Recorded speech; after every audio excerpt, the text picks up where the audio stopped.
Good morning mga ka-riders, Renzo Classic, and welcome back to my channel. So quick update lamang po tayo sa ating legendary YTX 125 kasi another issue na naman po sa ating motor. 5 years in the making. So ngayon meron na namang bago at ito nga ang kanyang switch dito sa kanyang left handlebar.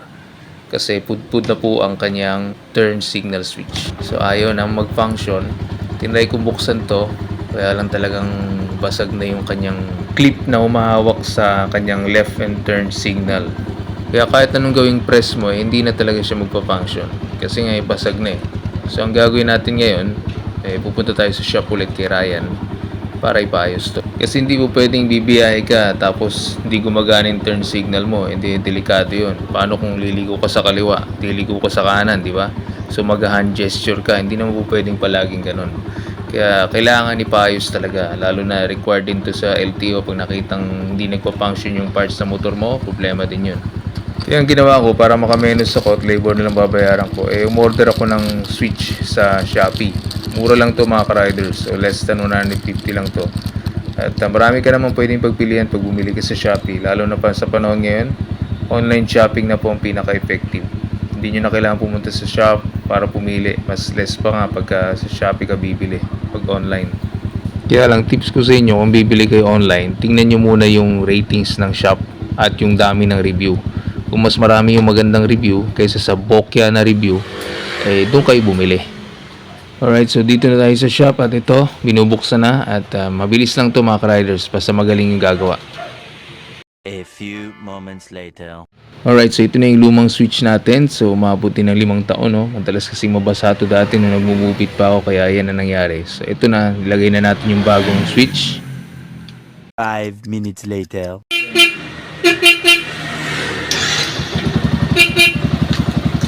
Ano lang yan? Palit na lang bagong din.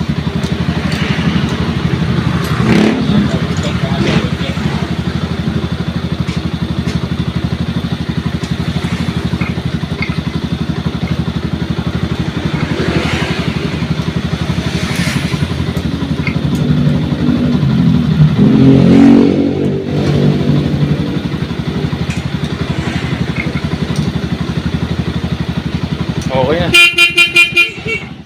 Alright mga riders, at ito na po ang ating legendary YTX 125 at fully functional na po ang kanyang switches, lalo na sa kanyang left handlebar. Ang kanyang right handlebar switch ay okay pa naman, wala pa akong naging problema sa kanyang electric starter.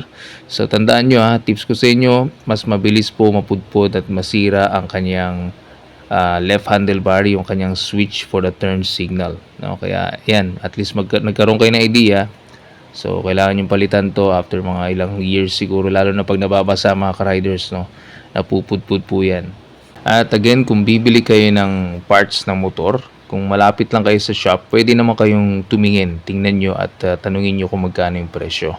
And then, tsaka kayo mag-check ng Shopee para i-compare nyo kung magkano yung difference. Ngayon, kung konti lang naman, sa shop na kayo bumili, no? At least mabibili nyo agad kasi nandyan, kung malapit kayo sa shop, yun lang yung point ko. Ngayon, kung hindi naman kayo nagmamadali at kaya nyo maghintay ng 2 to 3 days, mas Shopee na lang kayo kasi mas makakalis talaga. Ako kasi medyo kuripot type of guy ako pagdating sa mga ganitong bagay, pero syempre pinipili natin yung quality pa rin, genuine parts na discounted price. Alright mga riders, Renzo Classic po at maraming salamat. Always do it on my own, so I gotta get through it. And the only thing I know is to love what I'm